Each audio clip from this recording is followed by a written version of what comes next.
नामाचार्य श्रील हरिदास ठाकुर की, श्रील प्रभुपाद जी की। ओम नमो भगवते वासुदेवाय। ओम नमो भगवते वासुदेवाय। ओम नमो भगवते वासुदेवाय। नारायणं नमस्कृत्यं नरं चैव नरोत्तमं देवीं सरस्वतीं व्यासं ततो जयमुदीरये। नष्टप्रायेषु अभद्रेषु नित्यं भागवतः सेवया भगवती उत्तमश्लोके भक्तिर्भवति नैष्टिकी। कृष्णाय वासुदेवाय देवकी नन्दनाय च नन्दगोपकुमाराय गोविन्दाय नमो नमः। ॐ अज्ञानतिमिरन्दस्य ज्ञानाञ्जनशलाघाय चक्षुरुन्मिलितं येन तस्मै श्रीगुरुवे नमः। श्रीचैतन्यमनोभीष्टं स्थापितं येन भूतले स्वयं रूपकथामह्यं ददाति स्वपदान्तिकं। वन्देऽहं श्रीगुरों श्रीयुतापदकमलं श्रीगुरुं वैष्णवांश्च श्रीरूपं साग्रजातं सागणरघुनाथान्वितं तं सजीवं साद्वैतं सावधूतं परिजनसहितं कृष्णचैतन्यदेवं श्रीराधा कृष्णपादान् सहगणललिता श्रीविशाखान्वितं च। नमो विष्णुपादाय कृष्णपृष्ठाय भूतले श्रीमते जयपताकस्वामिनिति नामिने। नमाचार्यपादाय निताय कृपप्रदायिने गौरकथादावधाय नगरग्रामतारिणे। नमो विष्णुपादाय कृष्णपृष्ठाय भूतले श्रीमते भक्तिवेदान्तस्वामिनिति नामिने। नमस्ते सारस्वते देवे गौरवाणी प्रचारिणे निर्विशेष शून्यवादी पाश्चात्य देशतारिणे। नमो विष्णुपादाय कृष्णपृष्ठाय भूतले श्रीमते भक्ति सिद्धांत सरस्वती दिनाविने। श्रीवासवानवी देवी दैताय कृपाब्दये कृष्ण संबंध विज्ञानदायिने प्रभवे नमः। माधुर्योज्ज्वल प्रेमाढ्य श्रीरूपानुगभक्तिदा श्री गौर करुणा शक्ति विग्रहाय नमोस्तुते। नमस्ते गौरवाणी श्रीमूर्ते दीनतारिणे रूपानुगविदव सिद्धांत द्वन्द्वहारिणे। नमो गौरकिशोराय साक्षात् वैराग्यमूर्तये विप्रलम्बर साम्बोधे पादाम्बुजायते नमः। नमो भक्ति विनोदाय सच्चिदानन्दनामिने गौरशक्तिस्वरूपाय रूपानुगवरायते। घोराविर्भाव भूमेस्तं निर्देश्य सज्जन प्रिया वैष्णव सर्वभौम श्री जगन्नाथाय ते नमः। नमो महावदन्याय कृष्ण प्रेम प्रदायते कृष्णाय कृष्ण चैतन्य नामिने गौरत्विषे नमः। पंचतत्वात्मकं कृष्णं भक्तरूपस्वरूपकं भक्तावतारं भक्ताख्यं नमामि भक्तशक्तिकम्। वाञ्छाकल्पतरुभ्यश्च कृपा सिन्धुभ्येव च पतितानां पावनेभ्यो वैष्णवेभ्यो नमो नमः। हे कृष्णा करुणा सिन्धो धीरबन्धो जगत्पते गोपेश गोपिका कान्त राधाकान्त नमोऽस्तुते। जयदां सुरदो पङ्गोर्मम मन्दमतेर्गति मत्सर्वस्व पादाम्बोजो राधामदनमोहनो। दिव्यद्वृन्दारण्यकल्पद्रुमदा श्रीमद्रत्नागार सिंहासनस्थो श्रीमद्राधा शीलगोविन्ददेवो पृष्ठालवे सेव्यमानो स्मरामि। श्रीमन्दासरसारम्भीवं श्रीवटत्तटस्थिता कर्षड्वेणुस्वनेर्गोपीर्गोपीनाथश्रियेस्तुना। तप्तकाञ्चन गौराङ्गी राधे वृन्दावनेश्वरी वृषभानुसुते देवी प्रणमामि हरिप्रिये। जय श्री कृष्ण चैतन्य प्रभु नित्यानंद श्री अद्वैत गदाधर श्रीवासदि गौरभक्तवृंद। जय श्री कृष्ण चैतन्य प्रभु नित्यानंद श्री अद्वैत गदाधर श्रीवासदि गौरभक्तवृंद। जय श्री कृष्ण चैतन्य प्रभु नित्यानंद श्री अद्वैत गदाधर श्रीवासदि गौरभक्तवृंद। हरे कृष्ण कृष्ण कृष्ण हरे हरे हरे राम राम राम हरे हरे। हरे कृष्ण कृष्ण कृष्ण हरे हरे हरे राम राम राम हरे हरे। हरे कृष्ण कृष्ण कृष्ण हरे हरे हरे राम राम राम हरे हरे। हरे कृष्ण कृष्ण कृष्ण हरे हरे हरे राम राम हरे हरे। मोघं करोति वाचालं पङ्गुं लङ्घयते गिरिं यत्कृपातमहं वन्दे श्रीगुरुं दीनतारिणं परमानन्दमाधवम्। श्रीचैतन्यमीश्वरम् हरि ओम् तत्सत्। ഹരേ കൃഷ്ണ. ശ്രീമദ് ഭാഗവതം നമ്മുടെ പുരാണം, എല്ലാവരുടെയും പരമ സൗഭാഗ്യമാണ് ശ്രീമദ് ഭാഗവതം ചർച്ച ചെയ്യാൻ കഴിയുക എന്ന് പറഞ്ഞു കഴിഞ്ഞാൽ. ആരംഭിക്കാം.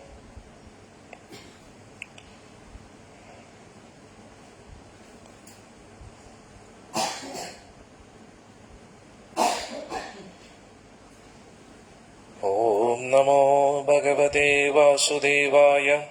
ജന്മാദ്യസ്യ യതോ അന്വയാദിതരതശ്ചാർത്തേഷ്വഭിജ്ഞസ്വരാട് തേനേ ബ്രഹ്മഹൃദയാദി കവയേ മുഹ്യന്തി യത് സൂരയാ തേജോ വാരിമൃതാം യഥാ വിനമയോ യത്ര ത്രിസർഗോ മൃഷാ ധാമ്നാ സ്വേന സദാ നിരസ്തകുഹകം സത്യം പരം ധീമഹി.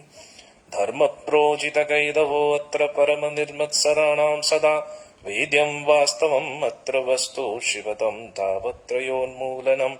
ശ്രീമദ്ഭാഗവതേ മഹാമുനികൃതേ കിം വൈ പരേരീശ്വരേ സദ്യോ ഹൃദയ അവരുധ്യതേ അത്ര കൃതിഭിः ശുശ്രൂഷഭിस्तत्क्षणात्.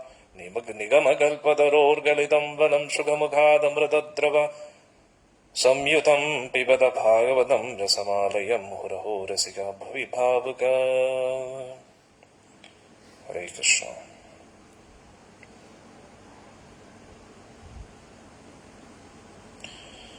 യം പ്രവ്രജന്തമനുപേതമവേദകൃത്യം ദ്വൈപായനോ വിരഹകാതരാജുഹാവ. പുത്വേതി തന്മയതയാ തരവോഭിനേദോസ്തം സർവബോധഹൃദയം മുനിമാനതോസ്മി. യസ്യാനുഭാവം അഖിലശ്രുതിസാരമേഘം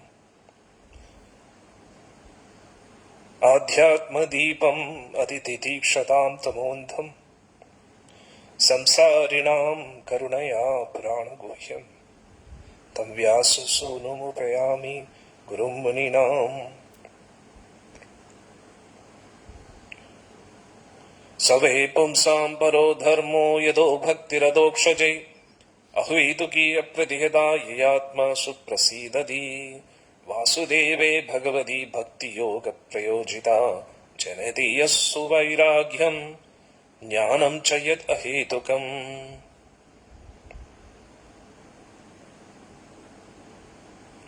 വദന്തി തത്തത്വവിദസ്തത്വമിജ്ഞാനമദ്വയം ബ്രഹ്മേതി പരമാത്മേതി ഭഗവാനിതി ശബ്ദ്യതേ.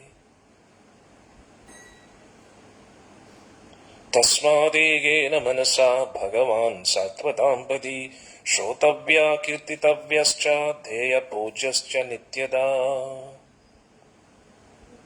ശൃണ്വതാം സ്വഗതഃ കൃഷ്ണ പുണ്യശ്രവണ കീർത്തന ഹൃദ്യന്തസ്ഥോ ഹി അഭദ്രാണി വിധുനോതി സുഹൃത്സതാം.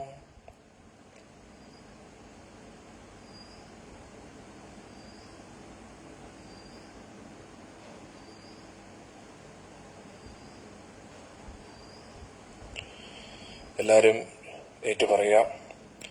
വാസുദേവ പരാവേദ വാസുദേവ പരാമഖ വാസുദേവ പരായോഗ വാസുദേവ പരാക്രിയ വാസുദേവ പരം ജ്ഞാനം വാസുദേവ പരം തപ വാസുദേവ പരോ ധർമ്മോ വാസുദേവ പരാഗതി വാസുദേവ പരാവേദ. എല്ലാ വേദങ്ങളിലൂടെയും അറിയേണ്ടത് ആ വാസുദേവനെയാണ്. വാസുദേവ പരാമഖ. എല്ലാ യജ്ഞങ്ങളും ആ വാസുദേവന് വേണ്ടിയാണ്. വാസുദേവ പരാക്രിയ. നമ്മുടെ എല്ലാ പ്രവർത്തികളും ആ വാസുദേവന് വേണ്ടിയായിരിക്കണം. വാസുദേവ പരായോഗ വാസുദേവ പരാക്രിയ. എല്ലാ യോഗാനുഷ്ഠാനങ്ങളും എല്ലാ പ്രവർത്തികളും അദ്ദേഹത്തിന് വേണ്ടിയായിരിക്കണം. വാസുദേവ പരം ജ്ഞാനം.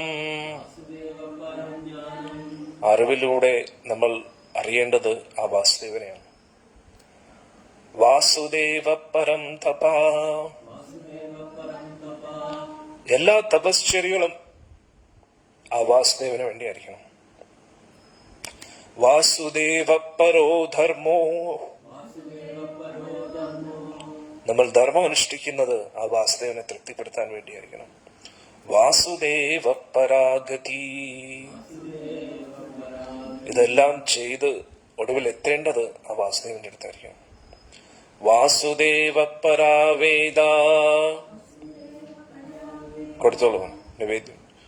വാസുദേവ പരാമഖ. വാസുദേവ പരായോഗ. വാസുദേവ പരാക്രിയ.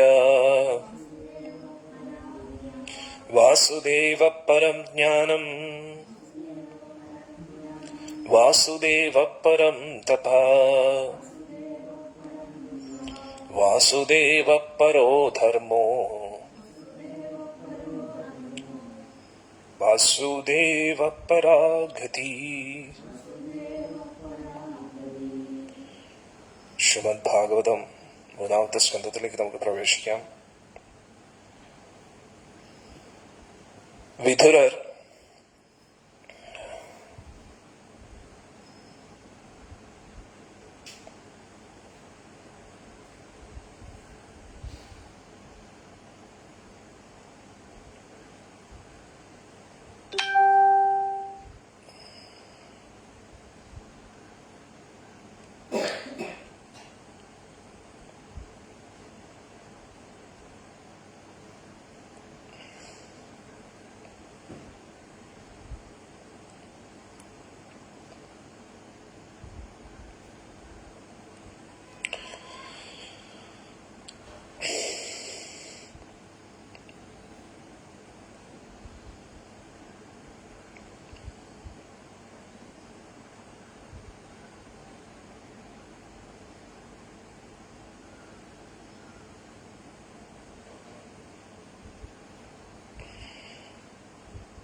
ഭഗവാൻ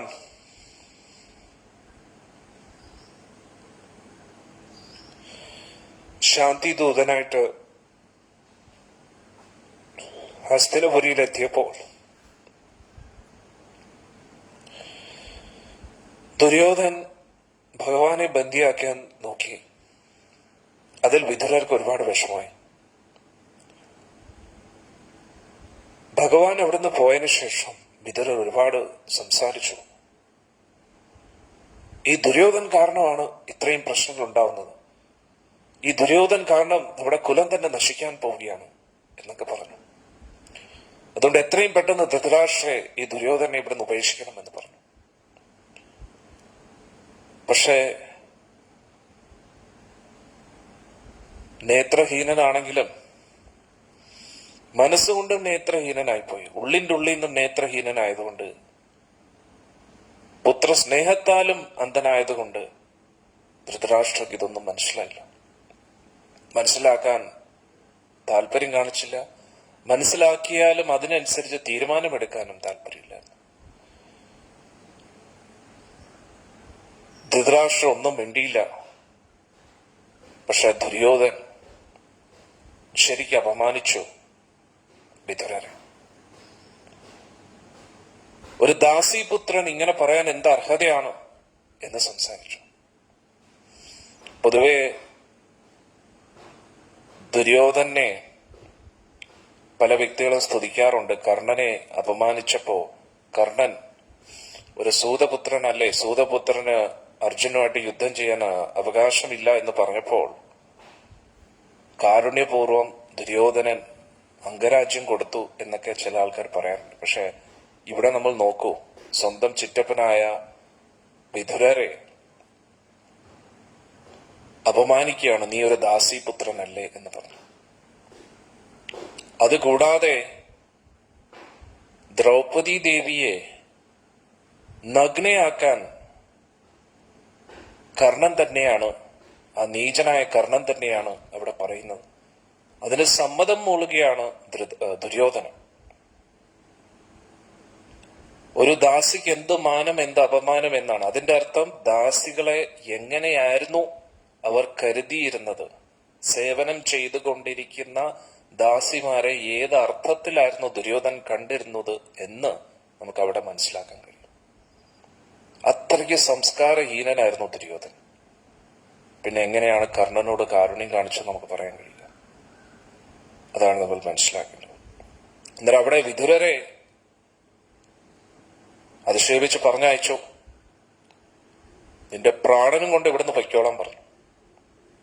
പക്ഷെ ഇതൊക്കെ കേട്ടിട്ടും വിതുരർ ഒന്നും മിണ്ടിയില്ല. വിതുരർ വിചാരിച്ചോ, ഇത് നല്ലൊരു അവസരമാണ്.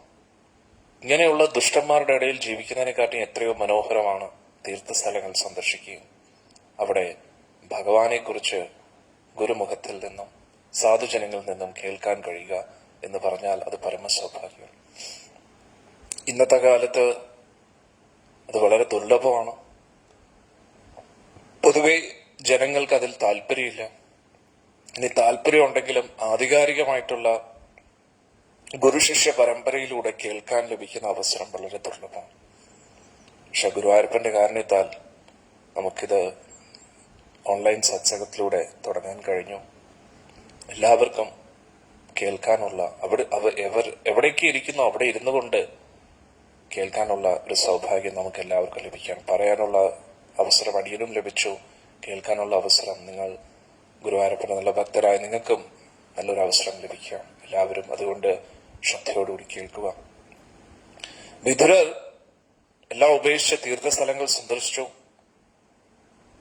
ഭഗവാന്റെ അതിസുന്ദരമായിട്ടുള്ള അമ്പലങ്ങളൊക്കെ സന്ദർശിച്ചു. ഒടുവിൽ അദ്ദേഹം പല സ്ഥലങ്ങളിൽ നിന്നും കേട്ടു മഹാഭാരത യുദ്ധത്തെക്കുറിച്ച്.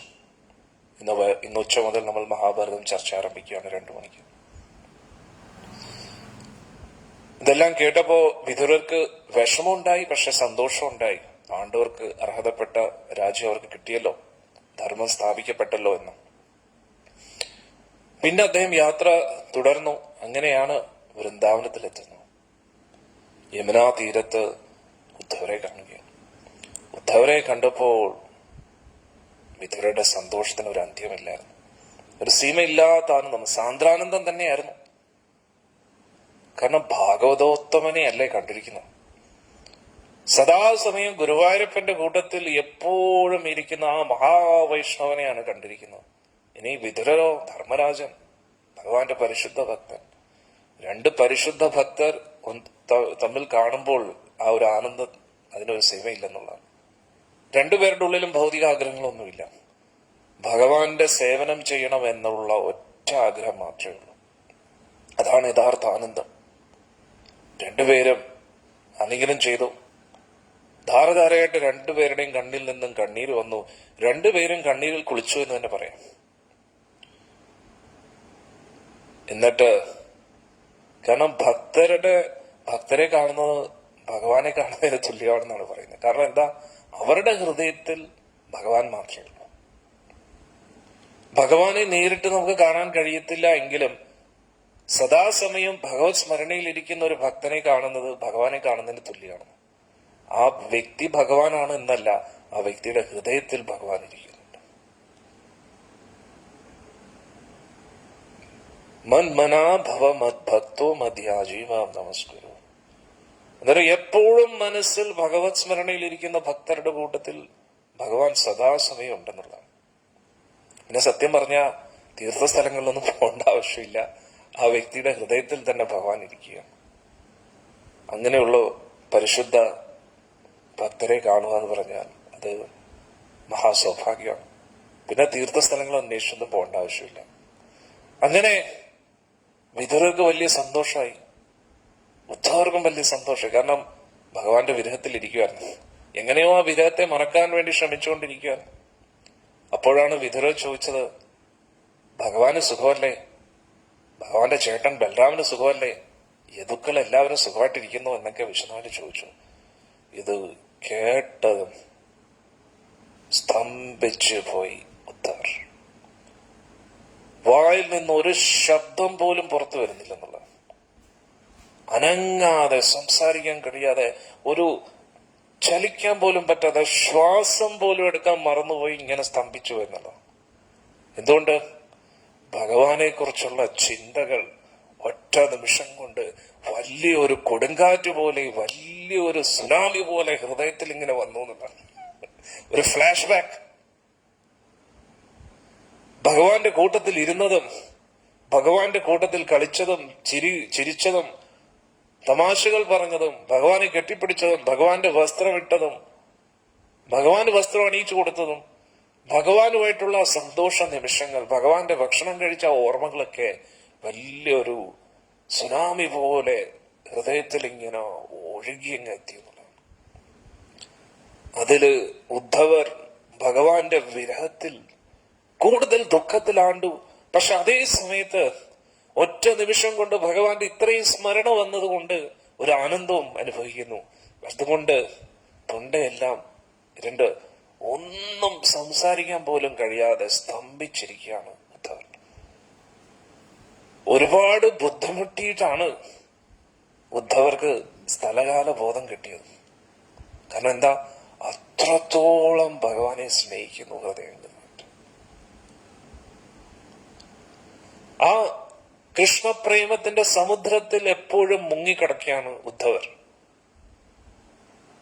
ആ സമുദ്രത്തിൽ ഇങ്ങനെ മുങ്ങിക്കിടക്കുന്നതുകൊണ്ട് ഉദ്ധവർക്ക് വേറൊന്നും അറിയത്തില്ല.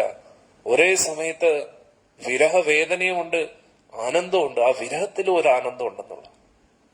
അങ്ങനെ ഉദ്ധവർ എങ്ങനെയൊക്കെയോ അതിൽ നിന്ന് പുറത്തു വന്നു. അപ്പോൾ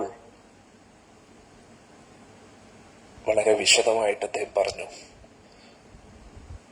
നമ്മളെല്ലാം കളിപ്പിക്കുകയും രസിപ്പിക്കുകയും ചെയ്ത ആ കമൽ നയൻ, ആ സുന്ദര ഗോപകുമാരൻ, ദേവകി പുത്രൻ, പല പല നോട്ടങ്ങളിലൂടെയും പല സംസാരത്തിലൂടെയും നമ്മളെല്ലാം ആകർഷിപ്പിച്ച, യദുക്കളുടെ എല്ലാം അഭിമാനമായിരുന്ന, അഹങ്കാരമായിരുന്ന എന്ന് വേണമെങ്കിലും പറയാം, നമ്മുടെ ഭഗവാൻ നമ്മളെല്ലാം വിട്ടുപോയി. ഇത് കേട്ടുടൻ തന്നെ വിതുരർ തകർന്നു. അതിനെക്കുറിച്ച് വിശദമായിട്ട് ഉദ്ധവർ പറഞ്ഞു കൊടുക്കുക. എന്നിട്ട് ചോദിച്ചു, എന്താണ് ഭഗവാൻ പോകുന്നതിന് മുമ്പേ പറഞ്ഞത് എന്ന് ചോദിക്കുക. ആ സമയത്ത്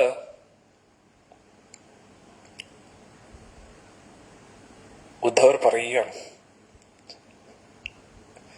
ഭഗവാൻ പറഞ്ഞിരുന്നു, വിതുരർ വരും, എന്നെക്കുറിച്ച് ചോദിക്കും, വിതുരർക്ക് വേണ്ടി എല്ലാം ഞാൻ പറഞ്ഞ കാര്യങ്ങളെല്ലാം പറഞ്ഞു കൊടുക്കണമെന്ന് പറഞ്ഞു. അന്നേരം ഭഗവാൻ പോകുന്നതിന് മുമ്പേ ഏറ്റവും തുച്ഛനായിട്ടുള്ള എന്നെ സ്മരിച്ചല്ലോ. വിതുരർ തുച്ഛനല്ല, ഏറ്റവും ശ്രേഷ്ഠനായിട്ടുള്ള വ്യക്തിയാണ്. പക്ഷെ വിതുരർ സ്വയം, യഥാർത്ഥ ഭക്തർ സ്വയം എപ്പോഴും അങ്ങനെയാണ് കരുതുന്നത്. നമുക്ക് വേണ്ടുന്നത് ഭഗവാന്റെ സർട്ടിഫിക്കറ്റ് ആണ്. അല്ല, നമുക്കൊരു സർട്ടിഫിക്കറ്റ് കൊടുക്കേണ്ട ആവശ്യമില്ല. ഈ പ്രപഞ്ചത്തിലുള്ള ആരുടെയും സർട്ടിഫിക്കറ്റ് നമുക്ക് വേണ്ട. നമുക്ക് ഭഗവാന്റെയും പരിശുദ്ധ ഭക്തരുടെയും സർട്ടിഫിക്കറ്റ് ആണ് വേണ്ടത്. അത് ഒരിക്കലും വിലയ്ക്ക് വാങ്ങാൻ കഴിയില്ല, ആരെയും സുഖിപ്പിച്ച് നേടിയെടുക്കാനും കഴിയില്ല.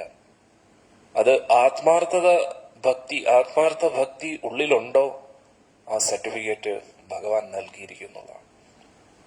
ഒരു വ്യക്തി, അങ്ങനെയുള്ള ഒരു പരിശുദ്ധ ഭക്തൻ ഒരു സംസ്ഥാനത്തിലോ ഒരു രാജ്യത്തിലോ ഒരു ലോകത്തോ അല്ല ഫേമസ് ആവുന്നത്, ത്രിലോകങ്ങളിലോ. കാക്കക്കൂട്ടങ്ങളുടെ ഇടയിൽ കാക്കകൾക്ക് മാത്രമായിരിക്കും ബഹുമാനവും ബഹുമതിയും ലഭിക്കുന്നത്. അരയന്നങ്ങളുടെ ഇടയിൽ അരയന്നങ്ങൾക്ക് മാത്രമായിരിക്കും ബഹുമാനം കിട്ടുന്നത്. അതേപോലെ പരിശുദ്ധ ഭക്തരുടെ ഇടയിൽ മാത്രമേ അംഗീകരിക്കപ്പെടൂ എന്ന് നമ്മൾ മനസ്സിലാക്കണം. അതുകൊണ്ട് ഈ ലോകത്ത്, പ്രത്യേകിച്ച് ഈ മായാലോകത്ത്, ഭൗതിക ലോകത്തിൽ, മായാലോകത്തിൽ, കലിയുഗത്തിൽ ഇരിക്കുകയാണ് നമ്മൾ. കലിയുഗത്തിന്റെ ഏറ്റവും നീച അവസ്ഥയിലേക്ക് നമ്മൾ പൊയ്ക്കൊണ്ടിരിക്കുകയാണ്. അതുകൊണ്ട് സാധാരണ ജനങ്ങൾക്ക് ഭക്തിയിൽ താല്പര്യമില്ല, നാമം ജപിക്കാൻ താല്പര്യമില്ല, ഇതിൽ വലിയ അത്ഭുതമില്ല. അവർക്ക് താല്പര്യം തോന്നുകയാണെങ്കിൽ വലിയ അത്ഭുതം. കാരണം ഇത്രയും അധർമ്മികൾ കൊണ്ട് നിറഞ്ഞിരിക്കുന്ന ഈ കലിയുഗത്തിലും ഇങ്ങനെയുള്ള ഭഗവാന്റെ നാമം ജപിക്കാൻ താല്പര്യമുള്ള കുറച്ചു പേരെങ്കിലും ഉണ്ടല്ലോ എന്ന് നമുക്ക് അത്ഭുതപ്പെടാം.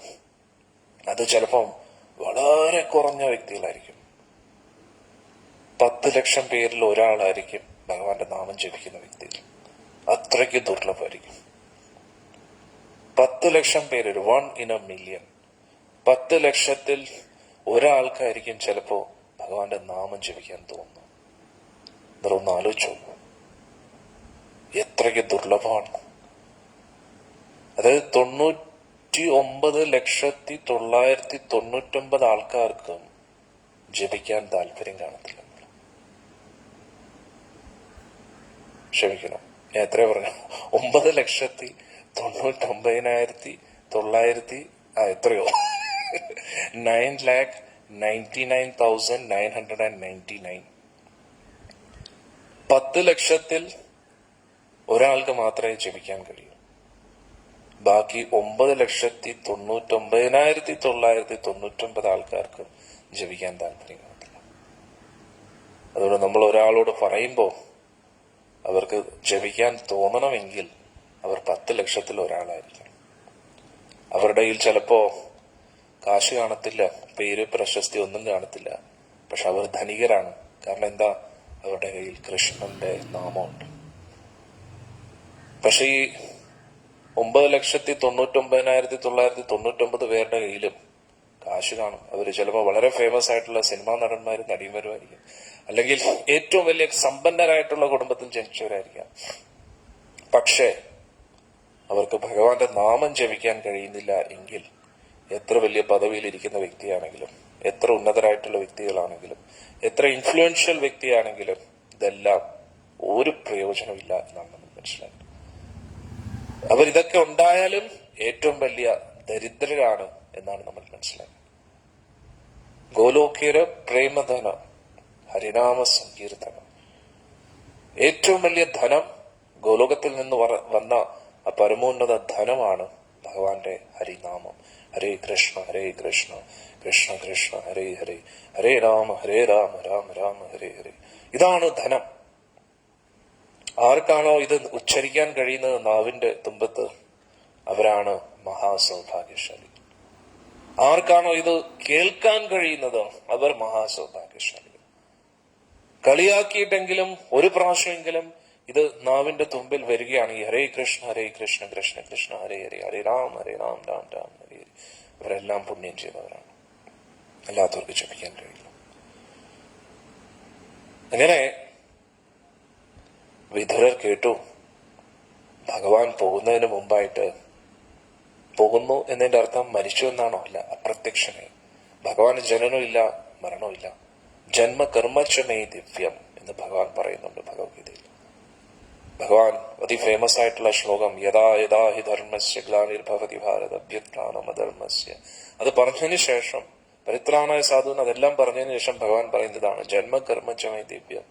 സാധാരണ ആൾക്കാർ വരുന്ന പോലെയല്ല അർജുന ഞാൻ വരുന്നതിന്റെ അതീന്ദ്രിയത ആര് മനസ്സിലാക്കിയോ അവർക്കും വീണ്ടും ജനനമില്ല എന്നാണ് പറയുന്നത്. അത്രയ്ക്ക് മനോഹരമാണ് ഭഗവാന്റെ ലീലകൾ. ഭഗവാൻ സൂര്യൻ എങ്ങനെയാണ് ഉദിക്കുന്നത് അസ്തമിക്കുന്നത്, അതേപോലെയാണ്. സൂര്യൻ ഉദിക്കുന്നുമില്ല, അസ്തമിക്കുന്നുമില്ല. ഭൂമിയിൽ നമ്മൾ ഏത് ഭാഗത്ത് നിൽക്കുന്നോ അതിന്റെ അടിസ്ഥാനത്തിൽ നമുക്ക് തോന്നുന്നു ഉദിക്കുന്നതായിട്ടും അസ്തമിക്കുന്നതായിട്ടും. അതേപോലെ ഭഗവാൻ ജനിക്കുന്നുമില്ല, മരിക്കുന്നുമില്ല. ഭഗവാൻ പ്രത്യക്ഷപ്പെടുന്നു, അപ്രത്യക്ഷനാകുന്നു. അത്രയേ ഉള്ളൂ. ഈ പരമാർത്ഥത്തെ ആര് മനസ്സിലാക്കിയോ അവർക്കും പുനർജന്മമില്ല. സാധാരണ വ്യക്തികൾ ഭഗവാനെ കാണുമ്പോൾ നമ്മളെപ്പോലെ ഒരു വ്യക്തിയായിട്ട് തോന്നും. പക്ഷെ ഭാഗവതത്തിൽ പറയുന്നു ഗൂഢകപട മാനുഷ, ഭഗവാൻ മനുഷ്യരൂപത്തിൽ ഇരിക്കുന്നു എന്നേ ഉള്ളൂ. പക്ഷെ ഭഗവാൻ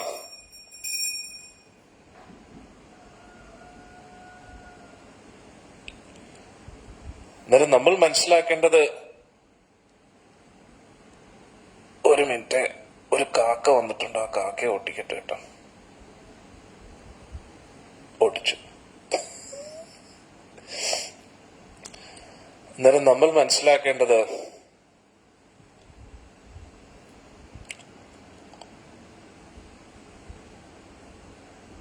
ഭഗവാൻ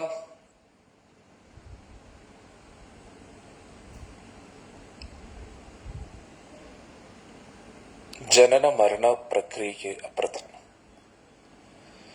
സാധാരണ ഒരു മനുഷ്യൻ എങ്ങനെ ഇരിക്കുന്നോ അതേപോലെ ഭഗവാൻ നമ്മുടെ മുമ്പിൽ അവതരിക്കും. പക്ഷെ ഭഗവാൻ സാധാരണ മനുഷ്യനല്ല എന്ന് നമ്മൾ മനസ്സിലാക്കണം. കാരണം ദേവന്മാര്, ഗന്ധർവന്മാര്, കിന്നരന്മാര്, വിദ്യാധരന്മാര്, ചാരണന്മാര്, ഇതെല്ലാം ഓരോരോ വിഭാഗങ്ങളാണ്. 84 ദശലക്ഷം ജീവിവർഗങ്ങളുണ്ട്. ഇതിൽ 4 ലക്ഷം ജീവിവർഗങ്ങൾ മനുഷ്യരെ പോലെ തോന്നിപ്പിക്കുന്നവരാണ്. അതായത് നമുക്ക് എങ്ങനെയാണ് കണ്ണ്, മൂക്ക്, നാക്ക്, ചെവി, ശരീരം, കൈ, കാലുണ്ടോ അതേപോലെ മനുഷ്യരെ പോലെ തോന്നിപ്പിക്കുന്ന വേറെ 3,99,999 ആൾക്കാരുണ്ട്. നമ്മൾ മനുഷ്യർ കൂടാതെ മനുഷ്യരെ പോലെ തോന്നിപ്പിക്കുന്ന 3,99,999 ആൾക്കാരുണ്ട്. അവരെല്ലാം കണ്ടു കഴിഞ്ഞാൽ മനുഷ്യരെ പോലെ ഇരിക്കും. പക്ഷെ നമ്മൾ മനസ്സിലാക്കേണ്ടത് ഈ 4 ലക്ഷത്തിൽ നിന്നും വ്യത്യസ്തനാണ് ഭഗവാൻ. ഭഗവാൻ ഈ 84 ദശലക്ഷം ജീവിവർഗങ്ങളിൽ വരുന്നില്ല. ഭഗവാൻ വേറെയാണ്. ബാക്കി 84 ലക്ഷം ജീവിവർഗങ്ങൾ ഇവർ ശരീരം എടുത്തിരിക്കുകയാണ്. ഭഗവാന് ശരീരം എടുക്കേണ്ട ആവശ്യമില്ല. ഭഗവാന്റെ ആത്മാവും ശരീരവും എല്ലാം ഒന്നാണ്. ഭഗവാന്റെ ആത്മാവും ഭഗവാന്റെ ശരീരവും തമ്മിൽ വ്യത്യാസമില്ല എന്നാണ് നമ്മൾ മനസ്സിലാക്കുന്നത്. ഭഗവാന്റെ ശരീരം സച്ചിദാനന്ദ രൂപമാണ്. അതുകൊണ്ട് ഭഗവാന് നമ്മൾ ജനിക്കുന്ന പോലെ ജനനമില്ല, മരണമില്ല എന്നാണ് നമ്മൾ മനസ്സിലാക്കുന്നത്.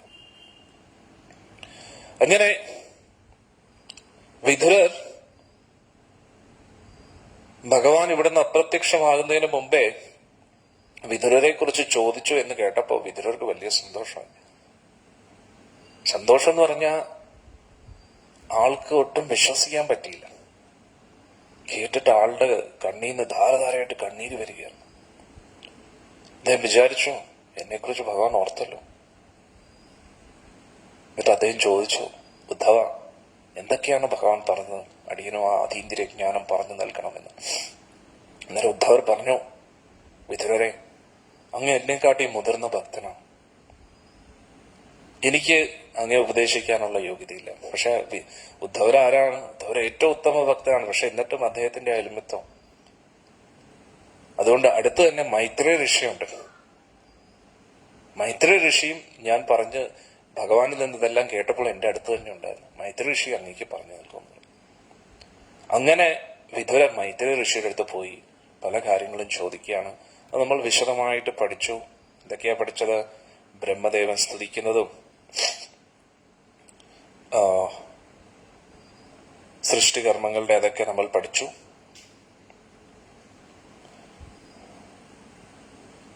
എത്രാമത്തെ അധ്യായം വരെ നമ്മൾ ചർച്ച ചെയ്യുന്ന ഭക്തർക്ക് ഓർമ്മയുണ്ടോ? 10ാമത്തെ അധ്യായമാണ് തോന്നുന്നു അല്ലെ? 3ാമത്തെ സ്കന്ധത്തിലെ 10ാമത്തെ അധ്യായം വരെ അല്ലേ നമ്മൾ ചർച്ച ചെയ്ത്?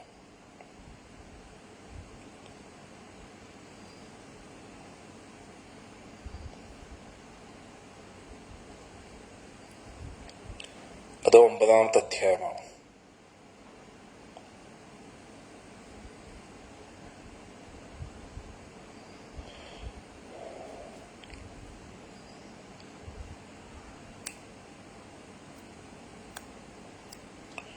ഭക്തർ ലൈവിൽ ഉള്ള ഭക്തർ പറയൂ, കമന്റ്സിലിടൂ.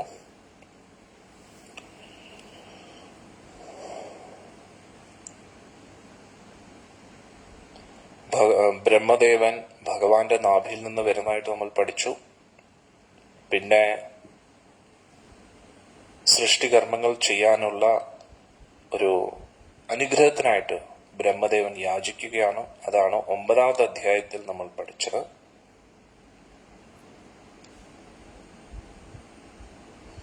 ഭഗവാൻ അനുഗ്രഹിക്കുകയാണ്. സൃഷ്ടികർമ്മങ്ങളിൽ മുന്നോട്ട് പോകാനുള്ള അനുഗ്രഹം ഭഗവാൻ നൽകുകയാണ്. 10ാമത്തെയും 11ാമത്തെ അധ്യായത്തിലും ഭഗവാന്റെ കാലശക്തി എങ്ങനെയാണ് ഓരോരോ അണുവിൽ പോലും പ്രവേശിക്കുന്നത്. അതായത് ഈ പ്രപഞ്ചത്തിന്റെ ഏറ്റവും അവസാനത്തെ മൂലകം എന്ന് പറയുന്ന ആറ്റം എന്നാണ്, അണു എന്ന് പറയും, പരമാണു എന്ന് പറയും. ആ പരമാണുവിൽ പോലും കാലശക്തി എങ്ങനെ പ്രവേശിക്കുന്നു, പരമാണു മുതൽ ഈ മൊത്തത്തിലുള്ള പ്രപഞ്ചത്തിനും ഉള്ള ആ കാലാവധി, അതാണ് 10ലും 11ാമത്തെ അധ്യായത്തിലും നമ്മൾ പഠിച്ചത്. പിന്നെ 12ാമത്തെ അധ്യായം നമ്മൾ പഠിച്ചു അല്ലെ. 12ാമത്തെ അധ്യായത്തിൽ നമ്മൾ കുമാരന്മാർ വരുന്നതും രുദ്രാവതാരത്തെ കുറിച്ചും പഠിച്ചു അല്ലെ. ഇനി നമ്മൾ 13ാമത്തെ അധ്യായത്തിലേക്കാണ് കിടക്കുന്നത്, വരാഹ അവതാരം അല്ലെ. ഇങ്ങനെ വരാഹസ്വാമി വന്നതും നമ്മൾ പഠിച്ചു.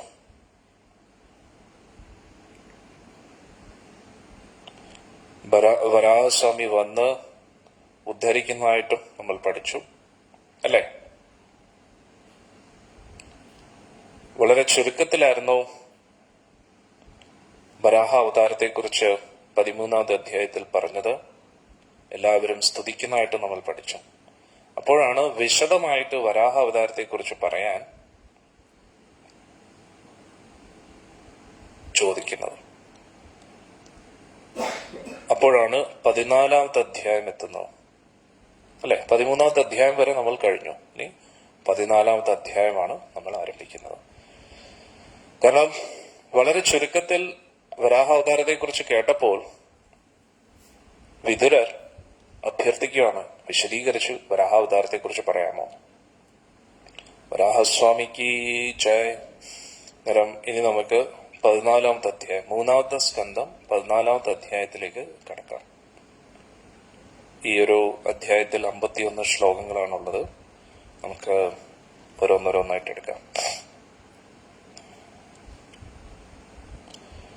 ശ്രീശുക ഉവാച നിശമ്യ കൗശരവീണ ഉപവർണിതം ഹരേ കഥം കാരണ സുകരാത്മന പുനഃ സാ പ്രപൃച്ഛതം ഉദ്യതാഞ്ജലിർച ന ച തൃപ്തോ വിതുരോ ധൃതപ്രദ.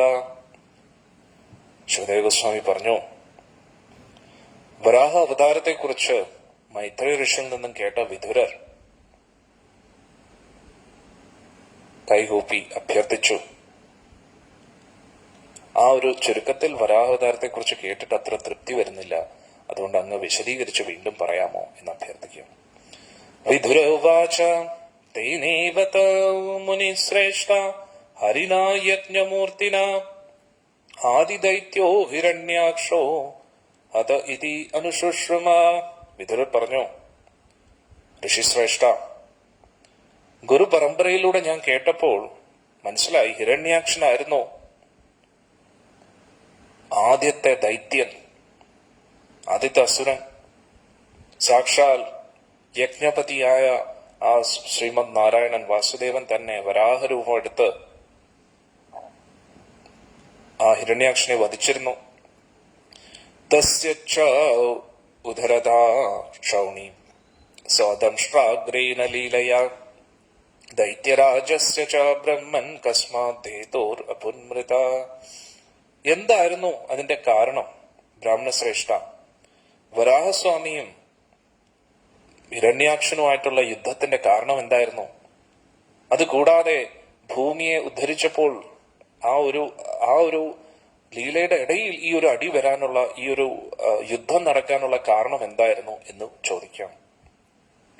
ശ്രദ്ധധാനായ ഭക്തായ ബ്രൂഹിത ജന്മ വിസ്തരം ഋഷേന തൃപ്യതി മന പരം കൗതൂഹലം ഹീമേ. എന്റെ മനസ്സിൽ ഒരുപാട് ആകാംക്ഷ, ഒരുപാട് ഉത്സാഹം തോന്നുന്നു, ഒരുപാട് സംശയങ്ങൾ തോന്നുന്നു. അതുകൊണ്ട് ഭഗവാനെ കുറിച്ച് കേട്ടിട്ട് എനിക്ക് തൃപ്തി വരുന്നില്ല. അതുകൊണ്ട് അങ്ങ് കാരുണ്യപൂർവം ഈ ദാസന് കൂടുതൽ പറഞ്ഞു തരണം എന്ന് പറയും. മൈത്രേയ വാച സാധുവീരത്വയാ പൃഷ്ടം അവതാരകഥാം ഹരേ യത്വം പ്രച്ഛസി മർത്യാനാം മൃത്യുപാശാ വിശദനീം മൈത്രേയ ഋഷി പറഞ്ഞു, വിതുരരെ, അങ്ങ് ചോദിച്ച ചോദ്യം ഒരു ഭക്തന് ചേരുന്ന ചോദ്യം തന്നെയാണ്. കാരണം എന്താ, അത് ഭഗവാനുമായിട്ട് ബന്ധപ്പെട്ടതാണ്. അതുകൊണ്ട് ഞാൻ സത്സംഗത്തിൽ പല പ്രാവശ്യം പറഞ്ഞു, ഭാഗവതത്തിന്റെ ആ ഒരു തെളിവിന്റെ അടിസ്ഥാനത്തിൽ എന്താണ് ഭക്തർ എന്ന് പറഞ്ഞാൽ എന്താണ്, ഭക്തി ഉണ്ടായിരിക്കണം. അതായത് ഭഗവാന്റെ ഭക്തർ എന്ന് പറഞ്ഞു കഴിഞ്ഞാൽ ഭക്തി ഉണ്ടായിരിക്കണം. ഭക്തി എന്ന് പറഞ്ഞാൽ എന്താണ്, ഭഗവാനോട് സ്നേഹം ഉണ്ടായിരിക്കണം. ഭഗവാനോട് സ്നേഹമുണ്ട് എന്നതിന്റെ അർത്ഥം എന്താ, ഭഗവാന് വേണ്ടി ത്യാഗം ചെയ്യാൻ തയ്യാറായിരിക്കണം. അത് എപ്പോഴൊക്കെയാണ് ത്യാഗം ചെയ്യേണ്ടത്, നൈരന്തര്യമായിട്ട്, തുടർച്ചയായിട്ട്. അഹേതുകി അപ്രതിഹത, ആ ഭഗവാന് വേണ്ടി ചെയ്യുന്ന പ്രക്രിയക്ക് തിരിച്ചൊന്നും പ്രതീക്ഷിക്കാതെ, മുടങ്ങാതെ, അഹേതുകി അപ്രതിഹത, ഒരിക്കലും തടസ്സപ്പെടാതെ തുടർച്ചയായിട്ട് അത് ചെയ്തുകൊണ്ടേയിരിക്കണം. അവരെയാണ് ഭക്തർ എന്ന് പറയുന്നത്. ഭക്തർ എന്ന് പറഞ്ഞാൽ ഭക്തി, ഭക്തി എന്ന് പറഞ്ഞാൽ സ്നേഹം, സ്നേഹം ഉള്ളിടത്ത് ത്യാഗമുണ്ട്. ത്യാഗമില്ലാതെ എന്ത് സ്നേഹത്തെക്കുറിച്ചാണ്, എന്ത് ഭക്തിയാണ് നമ്മൾ പറയുന്നത്. ഭഗവാന് വേണ്ടി സർവസ്വം ത്യജിക്കാൻ നമ്മൾ തയ്യാറായിരിക്കും. അതാണ് ഭക്തി എന്ന് പറയുന്നത്. അത് എത്ര കാലം, തുടർച്ചയായിട്ട് നമ്മുടെ ജീവിതാന്ത്യം വരെ സർവസ്വം ഭഗവാന് വേണ്ടി സമർപ്പിക്കാൻ നമ്മൾ തയ്യാറായിരിക്കും. ഭഗവാന്റെ സേവനത്തിന് വേണ്ടി. അതിൻ്റെ അടുത്ത് ഒരു അമ്പലത്തിൽ ഡൊണേഷൻ കൊടുക്കുന്നതോ അങ്ങനെയല്ല. നമ്മുടെ ജീവിതമേ ഭഗവാന്റെ സേവനത്തിന് വേണ്ടി സമർപ്പിക്കണം. നമ്മുടെ കഴിവുകളെല്ലാം ഭഗവാന്റെ സേവനത്തിന് വേണ്ടി ഉപയോഗിക്കണം. അതാണ് ഏറ്റവും ഉത്തമം. ഒരു ഭക്തൻ എന്ന് പറഞ്ഞാൽ അങ്ങനെയായിരിക്കണം. എന്നാൽ ഇവിടെ അങ്ങനെയുള്ള ഭക്തർ, പരിപൂർണമായിട്ടും ഭഗവാന് വേണ്ടി ജീവിതം സമർപ്പിച്ച ഭക്തരുടെ ലക്ഷണം എന്തായിരിക്കും? അവർ എപ്പോഴും അവരുടെ വായിൽ നിന്ന് വരുന്ന ശബ്ദം ഒന്നുകിൽ ഭഗവാനെ കുറിച്ചുള്ളതായിരിക്കും, അല്ലെങ്കിൽ ഭഗവാനെ കുറിച്ച് അറിയാൻ വേണ്ടിയുള്ളതായിരിക്കും. എപ്പോഴും ഭഗവാനുമായിട്ട് ബന്ധപ്പെട്ട കാര്യങ്ങളിലായിരിക്കും അവർ ചർച്ച ചെയ്യുന്നത്.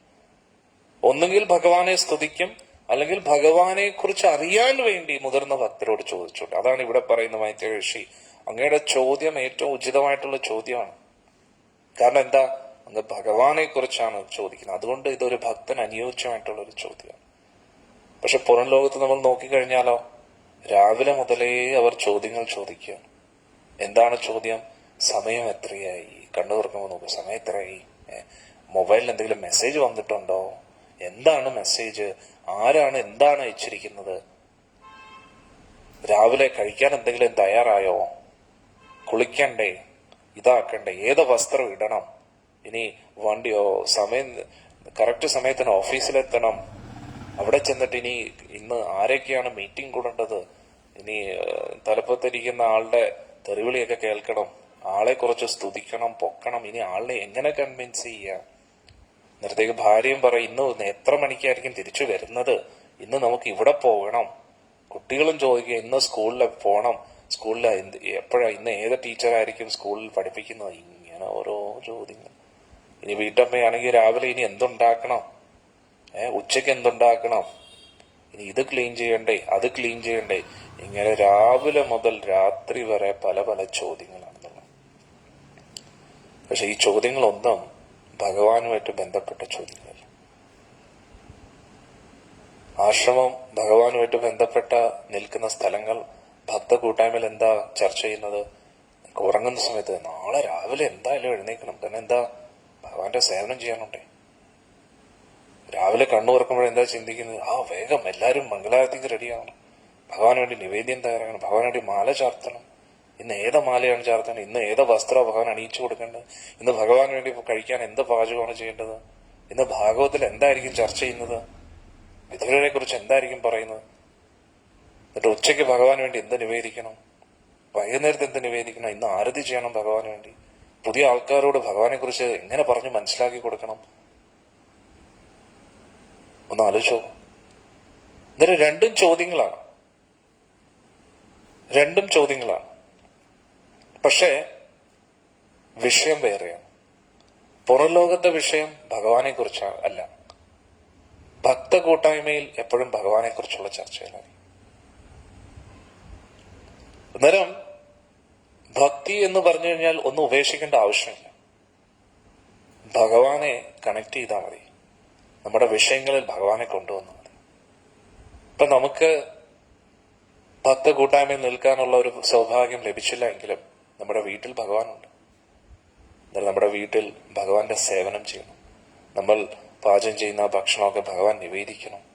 ഭഗവാന്റെ കീർത്തനം നടക്കണം, ഭഗവാന്റെ ആരതി നടക്കണം, ഭഗവാന്റെ സേവനങ്ങൾ നടക്കണം. അങ്ങനെയുള്ള വീടുകൾ ഒരിക്കലും മായാലോകമല്ല, അതും വൈകുണ്ഠം തന്നെയാണ്. എവിടെയാണോ ഭഗവാന്റെ സേവനം നടക്കുന്നത്, ഭഗവാനെ കുറിച്ചുള്ള ചർച്ചകളുള്ളത്, ഭഗവാനെ കുറിച്ചുള്ള ചിന്തകളുള്ളത്, അത് മായാലോകമല്ല, അത് ഭഗവാന്റെ ലോകമാണ്.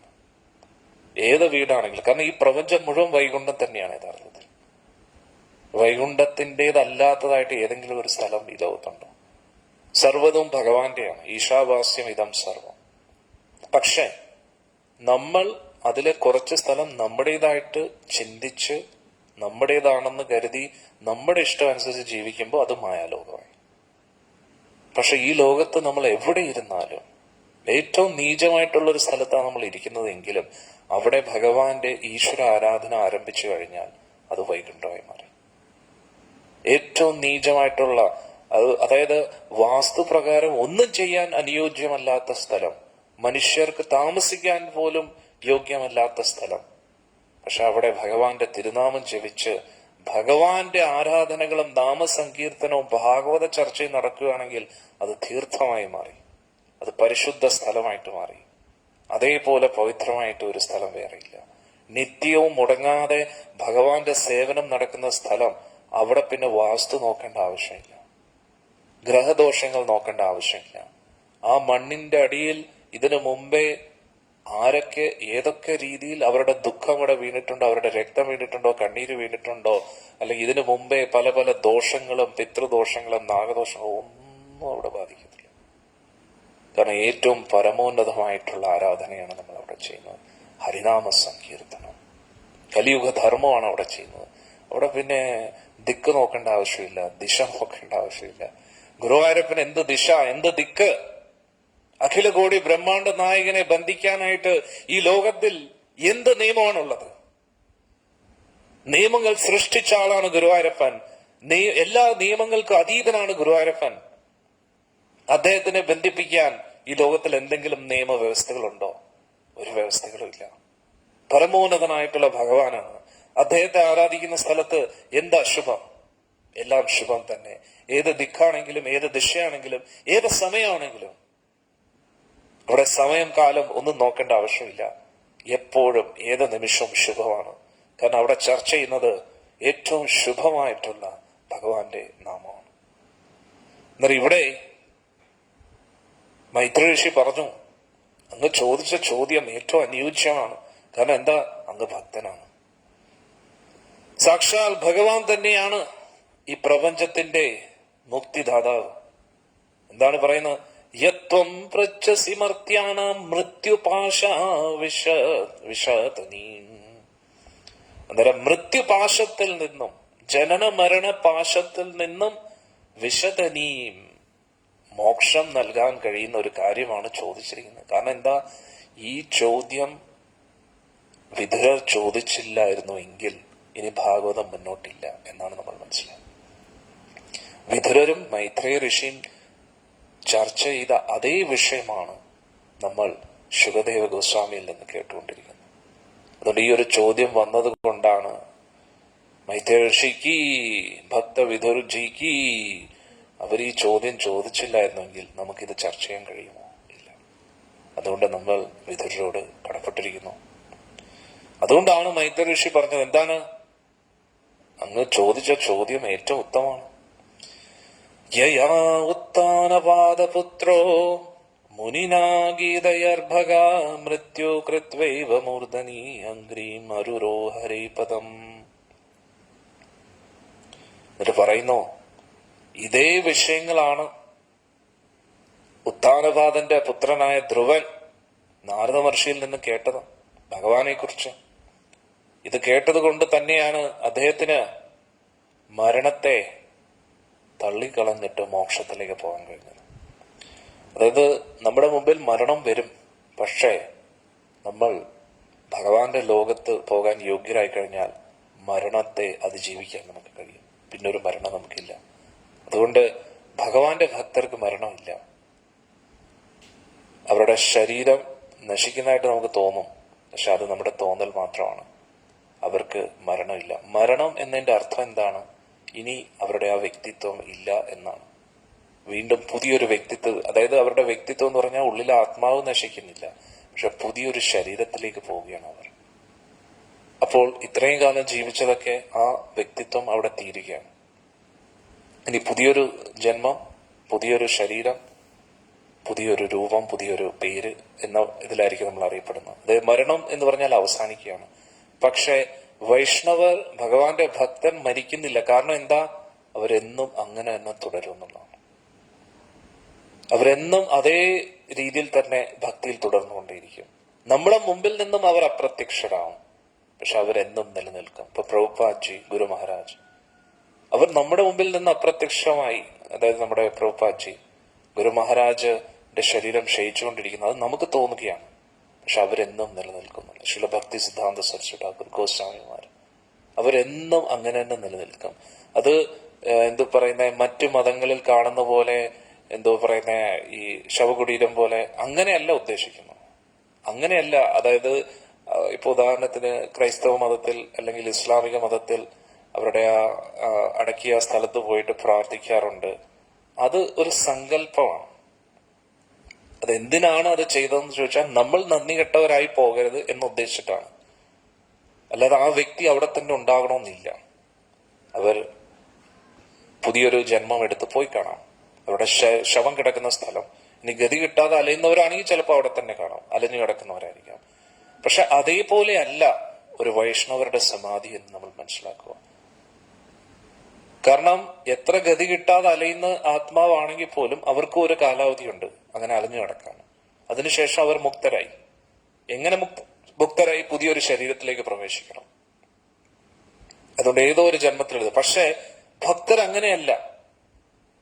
അവർ ഗതി കിട്ടാതെ അലയുന്നവരുമല്ല, അവർ അവരുടെ അസ്തിത്വം നശിക്കുന്നതുമില്ല.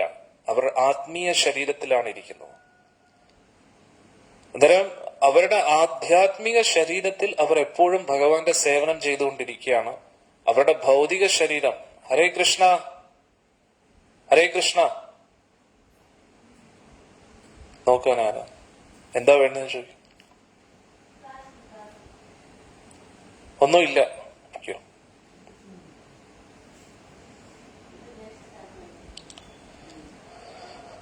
അതുകൊണ്ട് നമ്മൾ മനസ്സിലാക്കേണ്ട ഒരു കാര്യം എന്ന് പറഞ്ഞു കഴിഞ്ഞാൽ, മറ്റു മതങ്ങളിൽ ഒരു എന്താ പറയുന്നേ അടക്കുന്നത് പോലെ അങ്ങനെയൊന്നും അല്ല നമ്മൾ ഭഗവാന്റെ ഭക്തർ എന്ന് പറയുന്നത്. അവരെ ഇതേപോലെ സമാധിയൊക്കെ പണിയുന്നുണ്ടെങ്കിലും അവരെന്നും ആ രൂപത്തിൽ നിലനിൽക്കുന്നുള്ളതാണ്. ഇപ്പൊ പ്രഭുപാദ്ജിയെ നമ്മൾ നോക്കിക്കഴിഞ്ഞാൽ, പ്രഭുപാദ്ജിയുടെ രൂപം, നമ്മൾ ആരാധിക്കുന്ന രൂപം എന്ന് പറഞ്ഞാൽ ഒരു 69 വയസ്സുള്ള ഒരു വൃദ്ധ രൂപത്തിലാണ് പ്രഭുപാദ്ജി ആരാധിക്കുന്നത്.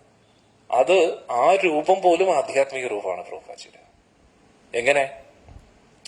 കാരണം പ്രഭുപാദ്ജിക്ക് ഇത് കൂടാതെ ഒരു ആധ്യാത്മിക സ്വരൂപമുണ്ട് ഗോലോക വൃന്ദാവനത്തിൽ. പ്രഭുപാദ്ജി ഭഗവാന്റെ മഞ്ജരിയാണ്, ഭഗവാന്റെ കൂട്ടുകാരനും കൂടാണ് ഒരേ സമയത്ത്. ഭഗവാന്റെ ഗോപനുമാണ്. അത് കൂടാതെ ചൈതന്യ മഹാപ്രഭുവിന്റെ ലീലയിലും പ്രഭുപാദ്ജി ഉണ്ടെന്നുള്ളതാണ് ഒരേ സമയത്ത്. ഇത് കൂടാതെ അതിനെല്ലാം വ്യത്യസ്തമായിട്ടുള്ള ആധ്യാത്മിക രൂപങ്ങൾ പ്രഭുപാദ്ജിക്കുണ്ട്. പ്രഭുപാദ്ജിക്ക് ഒരു മഞ്ജരി രൂപമുണ്ട്, പ്രഭുപാദ്ജിക്ക് ഒരു കൂട്ടുകാരന്റെ രൂപമുണ്ട്. അതേ സമയത്ത് ചൈതന്യ മഹാപ്രഭുവിന്റെ ലീലയിൽ ഭഗവാന്റെ പാർഷദനായിട്ടുള്ള ഒരു സ്വരൂപവും പ്രഭുപാദ്ജിക്കുണ്ട്. ഇത് കൂടാതെ പ്രഭുപാദ്ജിയുടെ ഒരു സ്പെഷ്യൽ രൂപമാണ് നമുക്ക് നമ്മുടെ മുമ്പിൽ പ്രത്യക്ഷപ്പെട്ട ആ ഒരു രൂപം. 69 വയസ്സുള്ള വൃദ്ധനായിട്ടുള്ള ഇത് പ്രഭുപാദ്ജിയുടെ ഒരു രൂപമാണ്. പ്രഭുപാദ്ജിക്ക് വൃദ്ധാവസ്ഥയില്ല. നമ്മുടെ കൺമുന്നിൽ അങ്ങനെ സൂര്യൻ ഉദിക്കുന്നതും അസ്തമിക്കുന്നതും പോലെ കൊച്ചുകുട്ടിയായിട്ട് ജനിക്കുന്നു, യൗവനാവസ്ഥയിൽ എത്തുന്നു, വൃദ്ധാവസ്ഥയിൽ എത്തുന്നു, അപ്രത്യക്ഷമായി ശരീരം ഉപേക്ഷിക്കുന്നു. എന്നിട്ട് ആ ശരീരം ഇവിടെ വിട്ടിട്ട് പോകുന്നു. എന്തിനു വേണ്ടി? സമാധി പണിയാനായിട്ട്.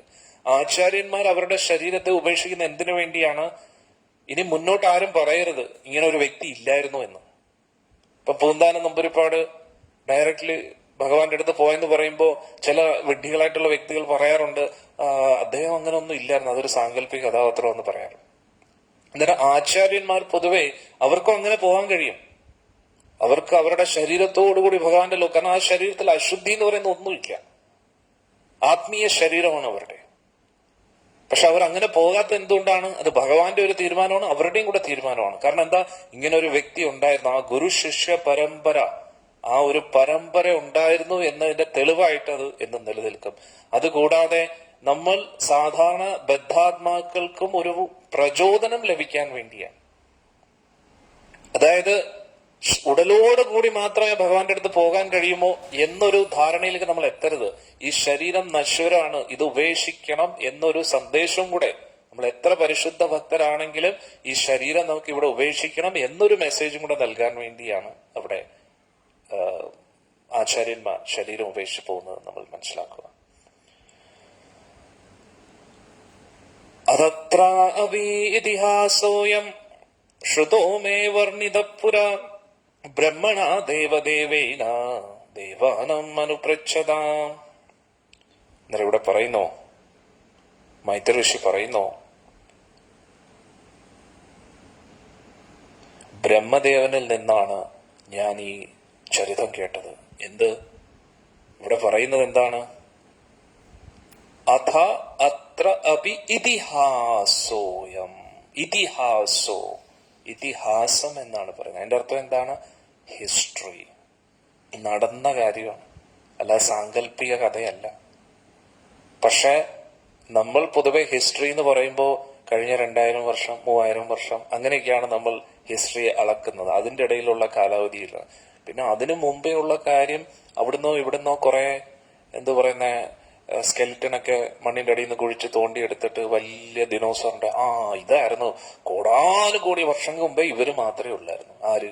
കുറെ ഓന്തുകള്, വലിയ ഓന്തുകള്, ഇവര് മാത്രമേ ജീവിച്ചത്. ഭഗവാൻ എന്തോ ഭ്രാന്താണ്. ഈ ഭൂമി മൊത്തം ദിനോസറുകളെന്നോ ആസാറുകളെന്നോ ഈ സാറുകളെന്നൊക്കെ പറഞ്ഞ് കുറെ വിഡ്ഢികളായിട്ടുള്ള ആൾക്കാർ പേരുകൾ ഇങ്ങനെ കൊടുത്തിരിക്കുകയാണ്.